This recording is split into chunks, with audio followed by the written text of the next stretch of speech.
Ada satu permasalahan tentang sahur yang tidak banyak, maksudnya ada orang yang salah paham. Yaitu hadis Nabi sallallahu alaihi wasallam, "Idza sami'a ahadukumun nida wal ina ala yadihi fala yadh'hu hatta yaqdi hajatahu minhu." Dalam hadis Nabi sallallahu alaihi wasallam menyebutkan, kalau salah seorang di antara kalian mendengar adzan, kemudian di tangannya ada gelas, maka jangan dia taruh gelasnya sebelum dia selesaikan apa?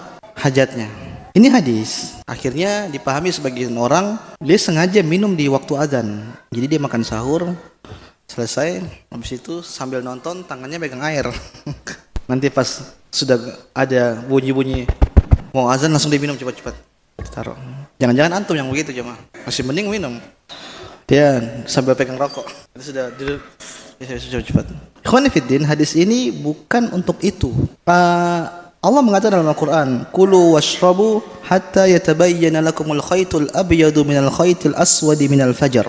Kata Allah Subhanahu wa taala, makan dan minumlah sampai terbit fajar. Artinya kalau terbit fajar sudah jelas, maka tidak boleh lagi makan dan minum. Siapa yang makan dan minum di waktu itu, maka puasanya batal. Maka jemaah, barang siapa yang dengan sengaja megang cendol atau megang air, gara-gara berdalil dengan hadis tadi, bahwasanya barang siapa yang dengan adzan kemudian ada minuman di tangannya atau ada bejana gelas di tangannya, maka jangan dia taruh sebelum dia selesaikan hajatnya, kemudian dia praktekkan hadis ini begitu. Ini salah jemaah. Kenapa demikian? Hadis ini banyak ditakwil sama para ulama. Yang pertama, takwilan pertama, hadis ini sama sekali tidak berbicara tentang puasa. Kenapa Nabi tidak menyebutkan kalau kalian puasa, sahur, kemudian kalian mendengar apa? Azan. Enggak, ini secara umum. Artinya kalau kita lagi makan, kemudian azan, jangan dulu ke masjid, selesaikan dulu makannya. Maka Nabi menyebutkan dalam hadis, la salata bihadratit ta'am. Tidak ada salat kalau makanan sudah siap. Berarti sama sekali tidak ada hubungannya dengan apa? Puasa. Takwilan kedua, oke dengan puasa, tapi ini maksudnya azan yang pertama. Kalau sudah adzan pertama udah habisin dulu, nanti siap-siap, jangan sampai nanti adzan kedua, karena adzan pertama dan kedua itu jaraknya nggak jauh, setengah jam, kayak di Saudi kan setengah jam.